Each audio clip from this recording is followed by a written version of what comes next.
is up, everybody? Without further ado, today is the day we are finally pulling the engine on the E30 to get ready for the swap. Like I said in last video, I was going to be posting the drivetrain, and I found somebody to buy the drivetrain, so that is awesome.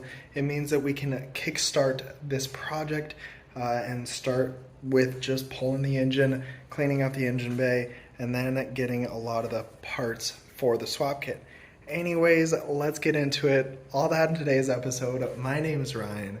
This is Project Race Car. Let's get into it.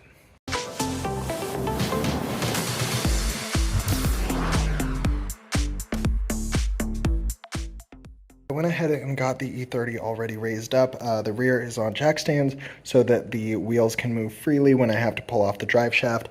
And then the front wheels are just on ramps so that, yeah. Anyways, the car is raised. What I'm first going to start with is draining the oil and the coolant. I believe that the best mode is going to be to take off the hood as well as the coolant, the radiator. So that's going to free up a lot of space in the front. It seems very simple, and just disconnecting wiring, and taking off the hood and disconnecting the drive shaft and pulling it. So it should be relatively simple, but let's get after it.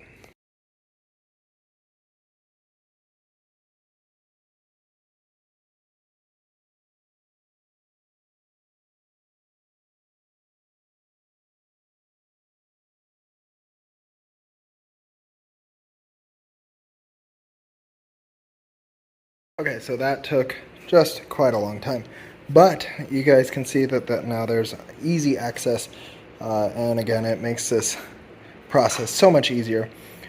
So what I'm going to start with is draining the oil and the coolant, and then going from there. So yeah, that's what's next.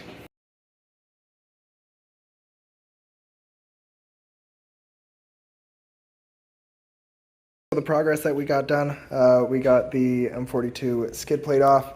We also got the radiator off, and so the engine bay looks super empty now. So that cleaned up a lot of room. I'm working currently on the wiring and the spark plugs and everything like that. So I'm just trying to disconnect everything from the actual chassis. Later I will disconnect the exhaust and then get underneath the car and do the drivetrain. I've made a complete mess, so we will have to clean the garage after we get this thing out. I'm so pumped to actually get everything out of here and clean this engine bay. You guys can see just like behind everything, it's just destroyed. So it's going to be great to actually like deep clean this thing, maybe spray some parts over, and get it looking a lot cleaner. So it is the next day. What I got done yesterday was just a little bit of kind of seeing how the engine comes apart, and just kind of getting a base plan of the E30 and removing everything around it. So we were able to remove the radiator and fan, and then we were also able to get all of the exhaust bolts off. So the exhaust is completely hanging, and that's what we'll get off today. And then in terms of how to pull the motor, you just hook the hoist right here, and then there's also a hook in the back down here in this area. So we'll be able to find that today. We'll see if anything else needs to come off. So like I said, our game plan is to try to get the engine out today. I don't have an engine hoist yet, so I'm going to go pick one up. I've been trying to look for one secondhand, but there hasn't been any good deals on it. So what we are gonna do is we're gonna go buy one, and then today we need to disconnect the drive shaft, drop the exhaust. It is disconnected, but we just need to fully pull it out. And then we will look at this monstrosity and see what needs to go to the engine and what needs to go to the chassis. And then we will be able to remove the motor mounts, remove the trans mounts, and hook this bad boy up to the engine hoist. What we also need to do is get the ECU disconnected, so I'm going to start with that because I'm in clean clothes today. So before I get underneath the car and get all dirty, we're going to start with the ECU. So removal of the ECU is very easy. There's just 2 Phillips screws on this little panel. You're going to want to make sure that you disconnect the battery. And then inside here there's just 4 bolts holding up the ECU. And then we can drop that and then have the ECU out.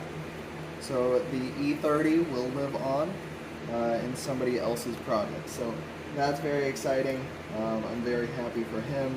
And to see that this is going to be reused.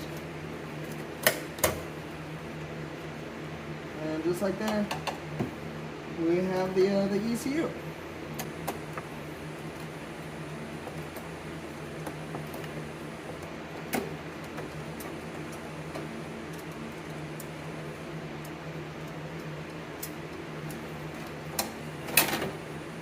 Yes.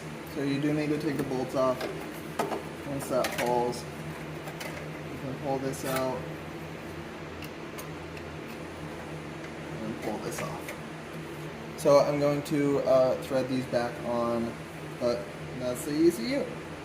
Okay, so this is actually very interesting. I just popped open my ECU and I see that this has already been messed with. Like I was just looking at the ECU and this has already been pried off, so the E30 might have had a speed chip in her. So she might have been chipped. There is a 10mm bolt, a ground right here. So I'm gonna remove that and then just keep taking apart this wiring harness and the cowl. So you first need to remove the window washer fluid reservoir. And then what you'll do is you'll be able to pry this really hard. It's like I used a big screwdriver to pry it out of this hole, and then you're able to pull the second part of the ECU harness through.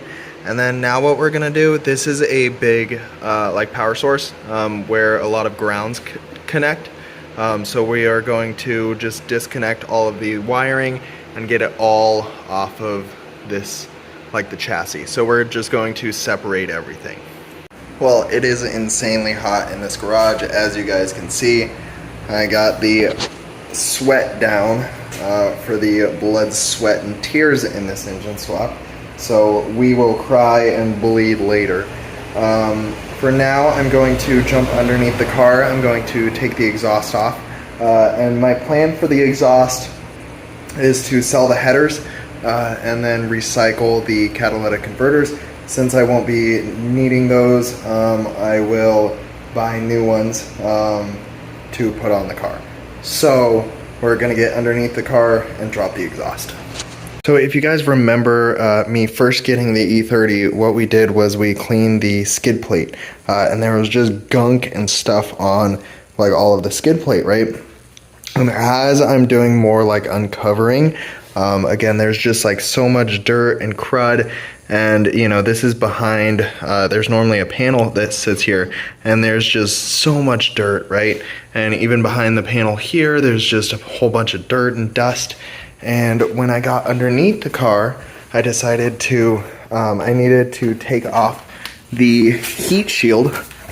And underneath the heat shield, there is just so much dirt and dust and leaves. And just all over. You can see that there's still some up there. And so I think that he brought the car, the previous owner, I think that he brought it out to like drift in the dirt and just beat it up, because like you don't get this type of dust and dirt from just regular driving, you know? Especially just on regular dirt roads, because this was all caked up under here. So I'm glad that I'm actually doing this. I think that it's good to clear a lot of the stuff out. I'm gonna need to go get a broom to actually clean up the garage. But The exhaust is dropped. I'm going to not even mess with the header bolts. So the exhaust is enough out of the way. It was super easy to pull down. But I'm just going to keep it out of the way for hopefully it won't cause any issues, knock on wood, when I'm actually pulling the motor. So I'll make sure to pull it out of the way and yeah, get the... so right now I'm just about to disconnect the drive shaft. Okay, I had to make a stop at the store because I first had to get an engine hoist, which is a very important part of pulling an engine. And second, I also had to get a socket set that fits on my impact so that I can pull the drive shaft off. Those bolts, pretty good and tight on there, good and tight, and I need an impact. So I got an impact socket set so that I can pull the drive shaft off. Once the drive shaft is off, I believe it's just the motor mounts and then a couple lines and the engine's ready to pull. So I'm gonna pull the drive shaft and then we will go from there. Okay, so I'm just going to go through a mental checklist, try to show you guys everything that I've been doing and that I've been making sure that I do. So let's do that. So underneath the car, the exhaust is out of the way. The drive shaft is disconnected from the transmission. The heat shielding and stuff is off. Also disconnected is the shifting linkage. So that just slops around. Also disconnected is the reverse light on the transmission. All of the wiring harness, you can see, is disconnected from the chassis. On this side, this ground is off. The motor mounts still are attached, but the exhaust is not.